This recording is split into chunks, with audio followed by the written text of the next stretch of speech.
Huitième facteur, des pratiques non conformes à la sainte doctrine sont généralement des signes qui caractérisent les faux prophètes.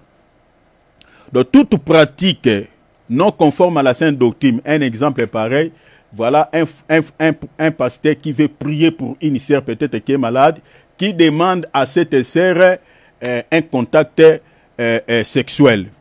Vous voyez cela? Donc ça c'est déjà quelque chose, parce qu'il peut te donner une écriture. Il dit que voilà, Élisée était couché sur cet enfant, et c'est ainsi que Élisée lui avait communiqué la vie, et cet enfant était ressuscité. Donc il faut que moi aussi, je m'étale sur toi, pour que je te communique la vie, afin que je récupère tout ce qui est à toi. Ça, c'est ça ce qu'on appelle le chamanisme. Parce que ceux qui sont dans le chamanisme, ils font des histoires comme ça. C'est-à-dire, même dans le bouddhisme, ils font comme ça. C'est-à-dire, lui, il va, entre guillemets, il va récupérer le souci qui est en toi, et puis il va, je ne sais pas, qu'est-ce qu'il va faire pour t'accorder maintenant une solution. En réalité, il ne récupère pas, mais il te donne encore quelques soucis, peut-être que toi, tu ignores.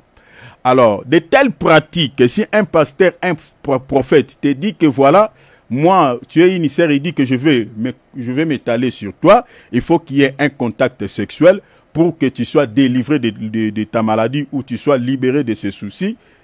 Dis-lui seulement qu'il te montre une telle chose dans la nouvelle alliance. Dis-lui seulement comme ça. Montrez-moi dans la nouvelle alliance si les apôtres avaient répété ce qu'Élisée avait fait dans la vie de cet enfant. Pourquoi? Parce que ce qu'Élisée avait fait dans la vie de cet enfant n'était pas une doctrine. C'était la révélation que ce dernier avait reçue à ce temps-là pour pouvoir ressusciter cet enfant. Jésus a ressuscité les morts. Est-ce que Jésus a repris ce qu'Élisée avait fait?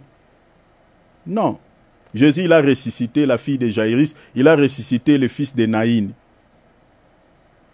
Jésus n'était pas étalé sur ces gens, non. Donc, les prophètes qui disent ce genre de choses, donc, ça c'est une pratique qui n'est pas conforme à la sainte doctrine.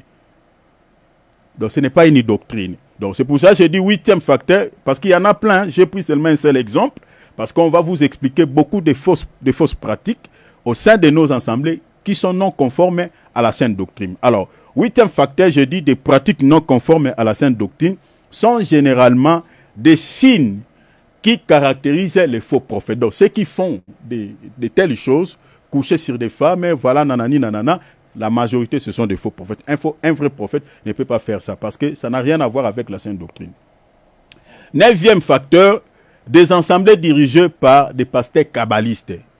Ça, je vous donnerai encore des signes clés pour que vous puissiez distinguer des églises qui sont dirigées par des pasteurs kabbalistes. Parce que la Kabbale est une magie qui est tellement, je vous dis, répandue comme une pandémie. En Europe, en Asie, tout ça. Même les musulmans sont dedans, et ce n'est pas seulement les chrétiens. Les joueurs sont dedans parce que c'est une magie qui est tellement répandue.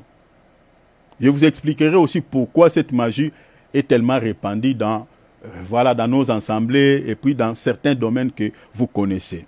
Même les joueurs sont dedans.